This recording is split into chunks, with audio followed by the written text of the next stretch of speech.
Olá pessoal, tudo bem? Então, o cenário para os tubarões já está dado. O cenário já está dado, pessoal. Nós vamos ver nesses leilões aqui dos dias 22 e 24 de março como isso fica muito claro, pessoal. Muito claro, certo? Então, leilões, certo? Tesouro IPCA com juros semestrais 2025 vendeu praticamente tudo que o Tesouro Nacional ofertou. Então, 625 mil papéis praticamente vendidos, ficaram 6 na prateleira, um númerozinho sexy, né? Com praticamente 2 bilhões e meio de reais. Aqui então, IPCA curto, tranquilo, eles compraram quase tudo. IPCAs mais longos, pessoal, as ofertas foram mais tímidas, mas mesmo assim, o mercado absorveu tudo que o Tesouro Nacional ofertou. A gente vai ver também o volume total que o Tesouro ofertou foi um pouquinho melhor que o vídeo da outra semana, né? Muito bem.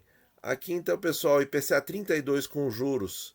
Tá? O mercado comprou 150 mil ofertados na volta 1 e comprou tudo menos 7 na volta 2. E para 2045 comprou tudo na volta 1 e deixou 5 na prateleira na volta 2. Na volta 2, pessoal, que são as instituições dealers, aquelas que mantêm o mercado secundário, eles raramente compram, né? Mas estão comprando esses pouquinhos aí de 30, 40 mil papéis, estão comprando. Então é interessante que está havendo interesse no mercado secundário para estes prazos, certo? Bem interessante isso aí. Então, prazos aí de curva, a parte intermediária da curva 2032 e parte longa 2045. Aqui é o com juros, tá, pessoal? Não é o nosso IPCA principal 45, tá? Tesouro Selic, pessoal. E olha só, oferta aí de 500 mil papéis em cada prazo na volta 1. Na volta 2 o movimento foi muito pequeno, nem vou comentar muito. Vendeu aí aproximadamente um terço, um pouco menos, né? E voltou a vender Tesouro Selic 25. Pessoal, quero notar aqui com vocês, tá? Uma mudança muito forte de estratégia dos tubarões. O que nós observávamos antes, tá? Em janeiro, no primeiro leilão do ano, eles compraram um pouquinho de Tesouro Selic 25 e aí, com aquela expectativa de alta da Selic, alta da Selic, alta da Selic, que continua, né? Continua. Eles compravam só o Selic mais longo. Aí, em determinado momento, em março, eles começaram a dividir isso e comprar menos. A gente mostrou o ponto em que eles passaram a deixar o Selic de lado, foi umas 2 semanas, 3 por aí atrás, e agora eles estão assim, eles estão comprando praticamente igual os dois prazos, mas em quantidade menor. Então não estão mais com tanta preferência, digamos assim, pelo Tesouro Selic. Isso vai ficar claro no gráfico que eu vou mostrar depois. Tesouro prefixado com juros, oferta tímida, né? Do Tesouro Nacional, 300 mil papéis para 29, 150 mil para 33, taxas acima de 12% ainda, isso aqui era 24 de março, e o mercado comprou todos os títulos. Mas a arrecadação financeira foi pequena, que são poucos títulos. E a preferência do mercado aqui continua no prazo mais curto, também a preferência de venda do Tesouro Nacional. E agora, os prefixados, a grande estrela dessa semana de leilões. Pessoal, para 1º de outubro, isso aqui, 24 de março. 24 de março, minha gente, já estava bem claro, já tinha saído a decisão do Copom, já tinha saído a ata do Copom e já tinham saído, o dólar já tinha começado a derreter e já tinham comentários de que a Selic iria para 13%, já tinha saído esses 13% no Boletim Focus, isso tudo o mercado já sabia. E olha aqui, para 1º de outubro de 22, ali, ó, véspera da eleição. Qual é a taxa do prefixado? 12,81. Qual é a Selic implícita? Dá para dizer 12,75, pessoal? Não. A margem para 12,75 é muito pouca. A gente sabe que o prefixado tem mais risco, tem que pagar uma taxa maior. Então, Selic implícita aqui, gente, 12,5. 12,5. Ou seja, se diz no Boletim Focus uma coisa, porque o Boletim Focus é um compilado, é uma pesquisa, né, com agentes econômicos, mas aonde o dinheiro vai é outra coisa.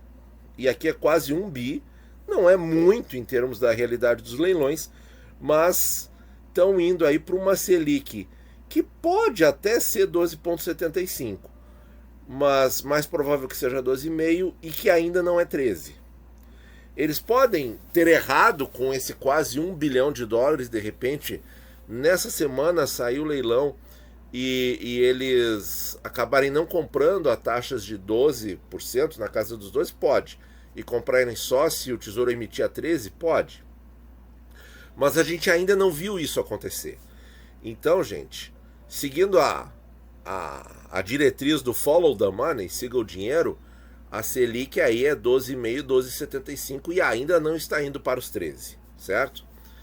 Prefixado 24, vendeu, bom, todos os, exceto o primeiro que deixou 50 mil na prateleira.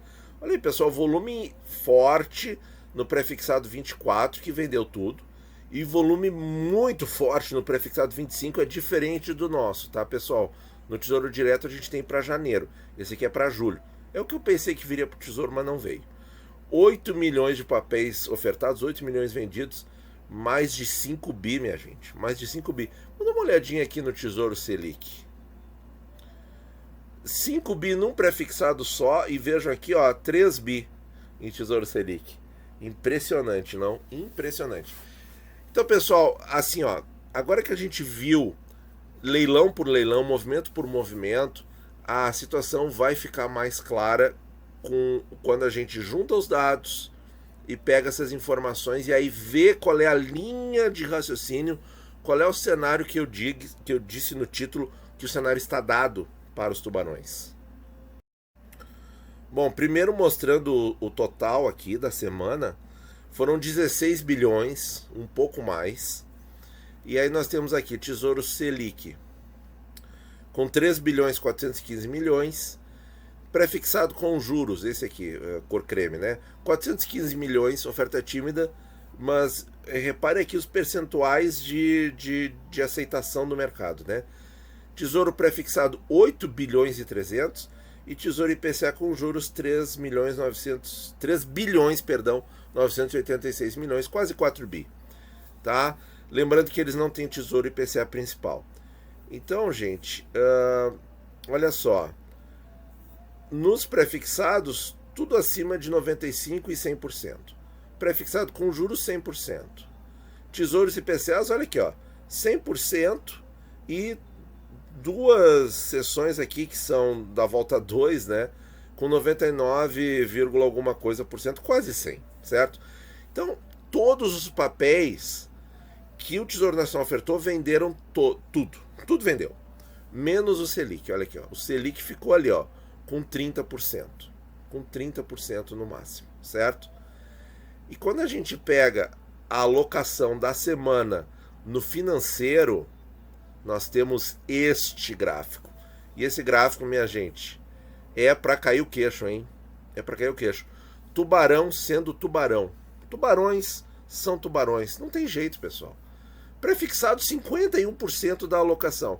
Aqui é que eu digo que está claro, com esse dado, está claro na minha visão, qual é a leitura que eles estão fazendo, qual é o cenário que está dado. O cenário que está dado é o seguinte: a Selic chegou ou vai chegar no limite, vai ficar naquele limite, certo? Talvez 12,5%, 12,75% ou 13% não faça grande diferença. Ela chega nesse limite e a inflação cai, tá? E aí qual é o posicionamento deles? Vejam que eles sempre se posicionam em todos os títulos. Em todos os tipos de título eles estão se posicionando. Mas eles direcionam mais o aporte conforme a leitura deles, né? Então, gente, eles estão direcionando agora para o prefixado porque eles estão lendo no cenário que a inflação cai. Eles têm razão? Podem ter razão. Podem ter razão, tá? Não com os dados de janeiro e fevereiro e o IPCA 15 de março, que realmente vieram muito altos. Todos aí na casa de 1% ou perto disso. Ou um pouco mais, um pouco menos. Então, muito alto ainda nesse primeiro trimestre de 2022. Mas nós temos a pressão deflacionária do dólar, com a previsão do Credit Suisse para 4,10. Para 4,10 num prazo aí curto. Se não me engano, era final de março essa previsão. Para o final de março, a partir do final de março, a 4,10. Então é uma previsão impressionante. Isso vai ter um efeito deflacionário. Mas também tem a questão assim, o que está também pesando bastante na balança cambial do Brasil, que está atraindo dólares, a gente não pode negar, que é aquele efeito do carry trade, porque o carrego em juros no Brasil começa a ficar muito interessante, mesmo para o nível internacional. Porque vejam só, pessoal, lá no exterior, se a gente pegar Estados Unidos, com inflação de 7, 8% e com taxa de juros que agora está em 0,5% e que chegará a 2% no final do ano, puxa vida, você ainda tem um juro real negativo de 6%, certo? Isso não tem explicação, né? Então, renda fixa no exterior não existe. Não existe, essa que é a verdade. Então você tem, quer dizer, existe muito, né? Eu digo não existe em termos de você ganhar, você construir patrimônio com renda fixa nos Estados Unidos. Não tem como, né? Com a inflação atual e essa taxa de juros não tem como. Então muitos investidores vêm para o Brasil, muitos fundos vêm para o Brasil e tal, e esse carry trade que foi tão comentado quando a Selic foi reduzida para 2%, porque agora, naquela época, os dólares tinham fugido do Brasil devido a não ter mais o carry trade.